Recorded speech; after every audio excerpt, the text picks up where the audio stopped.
Jangan anggap remeh itu. Apa kata Nabi SAW? Aku memenuhi hajat satu saudaraku muslim. Satu saja. Antar dia ke pasar, tunjukin dia ke satu tempat, lihatkan dia rumah yang dia mau beli, kendaraan dia mau diperbaiki, segala macam. Kata Nabi SAW, aku memenuhi hajat satu saja saudaraku muslim, lebih aku cintai daripada aku beriktikaf 1 bulan di masjid ini. Ditunjuklah masjid beliau alaihissalam. Beliau tunjuk masjid beliau. Iktikaf di Masjid Nabawi teman-teman, artinya mengikat diri 5 waktu sholat, selain juga sholat-sholat sunnah, duhanya, sholat tahiyat masjid, sholat wudu, sholat tahajudnya. Semua ini iktikaf, mengikat diri. Pahalanya 1 kali sholat 1000. Kalau berjamaah dikali 25 kali lipat, diangkat 27 derajat gitu kan. Sebulan itu luar biasa. Kalau sehari saja kita punya 1 pahala sholat wajib 1000 di Masjid Nabawi, berarti kita punya 5000 pahala subuh, duhur, asar, maghrib, isya. Kalau sendirian, kalau berjamaah dikali 25 kali lipat, dikali sebulan itu luar biasa pahalanya. Kemudian yang keempat, apabila dia bersin lalu memuji Allah, syaratnya ini, dia bersin dia bilang alhamdulillah, maka bertashmidlah. Tashmid artinya kita mengucapkan yarhamkallah. Kalau laki-laki yarhamkillah, kalau perempuan ya. Karena dia mengatakan alhamdulillah, karena pujian dia itu kita diperintahkan oleh Allah dan Rasulnya untuk menyampaikan yarhamkallah, semoga Allah merahmatimu. Lalu yang didoakan yang bersin ini menjawab lagi yahdikumullah wa yuslih balakum. Semoga Allah memberikan kalian hidayah dan juga memperbaiki keadaan atau kehidupan kalian. Ini sunnah Nabi SAW. Jadi biasakan teman-teman kalau bersin ada suaranya. Alhamdulillah. Biar saudara kita muslim di sebelah punya kesempatan untuk mentashmid kita atau mendoakan agar kita dapat rahmat ya.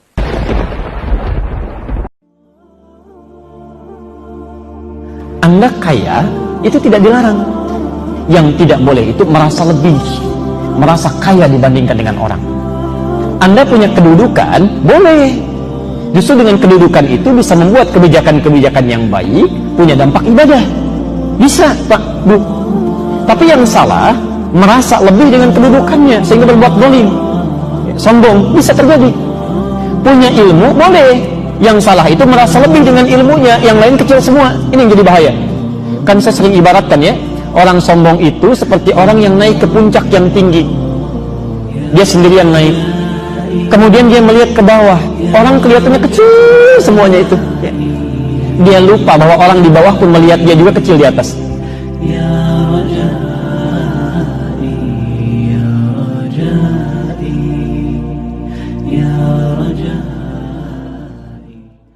Ustaz, kalau sudah wudhu terus makan, wudhunya batal apa tidak? Mana pula makan batalkan wudhu? Kecuali makan sambil kentut. Makan tidak membatalkan wudhu. Beli buku judulnya Fikih Islam Sulaiman Rashid. Saya ulang sekali lagi. Fikih Islam Sulaiman Rashid. Bahasa Indonesia. Fikih Islam simple sederhana. Supaya tahu mana rukun, mana syarat, mana wajib, mana makruh, mana membatalkan. Setiap rumah mesti punya buku ini. Ini fikih yang simple, murah. Harganya 40.000. Kalau naik saya tak tanggung jawab.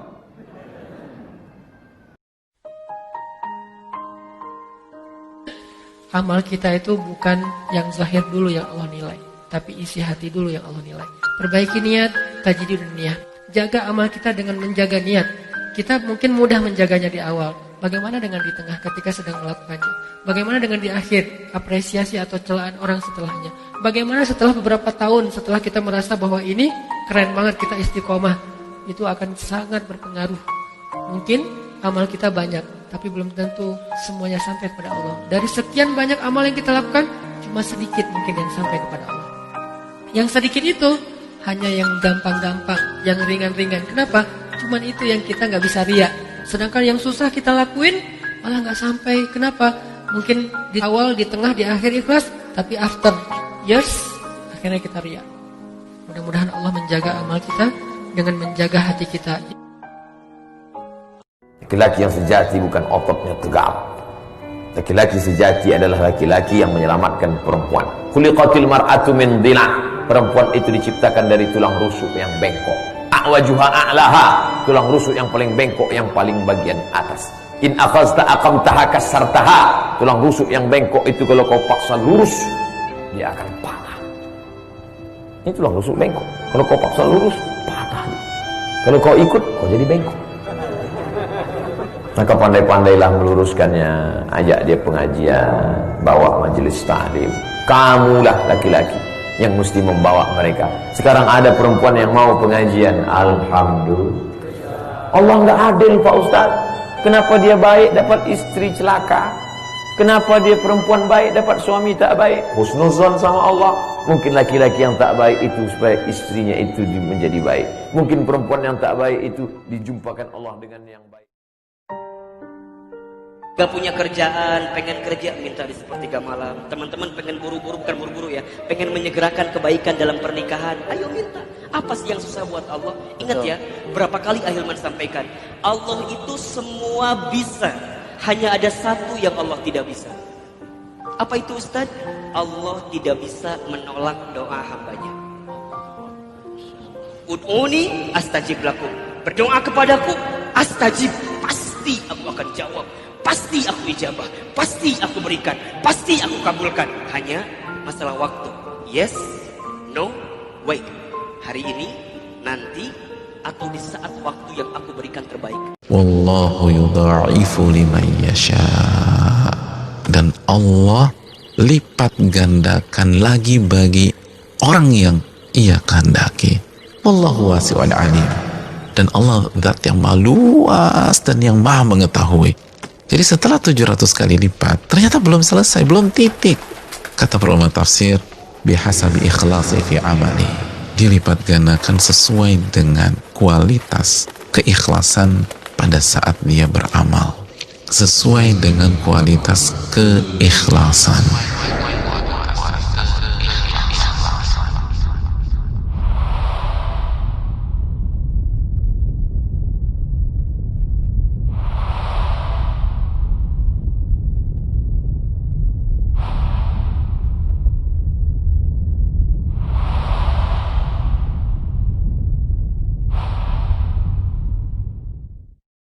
Anda harus sadari dulu, tidak ada di muka bumi ini, bahkan di alam semesta ini, yang bebas dari ejekan.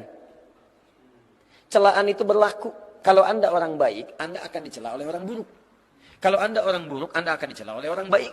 Hikmahnya begitu. Maka ketika ada orang buruk mencela Anda, itu tanda jadi dari Allah, ingin menerangkan pada Anda bahwa saat ini Anda sudah berubah jadi orang baik dalam pandangan Allah Subhanahu wa Ta'ala. Nikmati itu. Begitu dikatakan, duh, sudah mulai soleh ya, keluar dari lisan orang yang kurang baik. Ah, ini tanda jadi dari Allah. Alhamdulillah ya Allah. Tutupi saya ya Allah dari sifat-sifat yang kurang baik. Jangan jadikan saya dia ya Allah. Mohon wafatkan saya dalam kebaikan ya Allah. Antum senyum aja. Duh, orang soleh senyum. Masya Allah. Jalan. Biarin aja jalan. Doakan ya Allah, berikan dia hidayah dalam kebaikan ya Allah. Jadi pelan-pelan, pelan-pelan. Jadi hidayah buat dia. Jangan ingin selalu diketahui orang. Jangan semuanya diposting. Hati-hati yang rajin posting, siap-siap saja kehilangan pahala. Jangan suka curhat di medsos. Masih ingat efeknya? 80% yang baca tidak peduli. 17% yang membaca puas, rasain lu. Jadi bahagia melihat kita menderita. Dan tinggal sisanya 3% enek bacanya gitu. Jadi 100% gagal total. Makanya ke Allah saja curhatnya ya. Kalaupun ke orang curhat, sesudah curhat ke Allah, supaya Allah ngatur dengan siapa kita curhat, yang curhatnya itu jadi solusi. Jangan dulu curhat ke orang, ke Allah dulu. Makanya kalau dengar kabar apa-apa, wasta'inu sabri wassalat, ambil wudu, salat, insya Allah akan banyak petunjuk.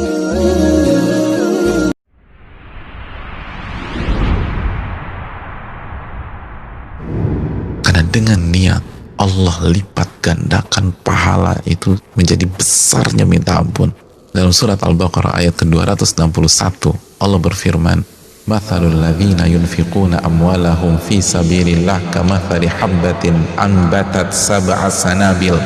Perumpamaan infak atau nafkah orang-orang yang menafkahkan hartanya di jalan Allah serupa dengan sebutir benih yang menumbuhkan 7 bulir. Fi kulli sumbulatin mi'atu habbah. Dan pada setiap bulir ada 100 biji. Kata para ulama, infak atau amalan dilipat gandakan sampai 700 kali lipat. Jangan lupa pada ibu. Ibu jangan kalian lawan. 9 bulan 10 hari kalian di perutnya. 2 tahun kalian menyusu. mengalir darahnya dalam aliran darah kalian. Tak, jangan kalian sombong. Manusia di dunia ini, Nabi Adam yang tidak dilahirkan ibu, mukjizat bagi dia. Tapi kita manusia biasa, ibu. Jangan kalian lawan ibu. Jurus menghadapi orang tua: pertama, diam. Yang kedua, diam. Yang ketiga, diam. Apapun kata dia, walaupun dia merepet, diam. Pecandu narkoba senang di dunia, kenapa? Di akhirat. Pezina senang di dunia, di akhirat baru dapat. Tapi durhaka pada orang tua dapat dua-dua. Di sini kau dapat, di sana kau dapat. Sebelum ujian ini, kau datang pada dia, cium tangannya, peluk tubuhnya, doakan, "Mak, tolong aku." Tak ada doa yang lebih makbul daripada doa ibu. Milih? Tidak. Ibu dulu milih punya anak? Tidak. Bapak dulu milih mau punya ibu seperti ini? Tidak. Biar manapun bentuk ibu kita itu, dia adalah ibu kita. Yang sudah meninggal ibunya, tidak ada cara lain kecuali mengirimkan Al-Fatihah, Allahumma firlah warhamha wa'afiyah wa'afanha. Tapi yang masih hidup, sebelum pulang nanti dari sini, beli makanan yang paling dia suka, bawa ke rumahnya, suapkan, belikan makanan, minuman, pakaian yang paling dia suka, kerudung yang paling dia sayang, cincin kalau ada duit. Jangan belikan yang imitasi, sakit hatinya. Pasangkan, suapkan, pakaikan, cium tangannya, peluk tangannya, peluk badannya, cium keningnya. Luar biasa bagi yang punya ibu. Bagi yang sudah tak ada, apa boleh buat? Menangis, meneteskan air mata darah bahwa engkau punya ibu itu bukan pilihanmu.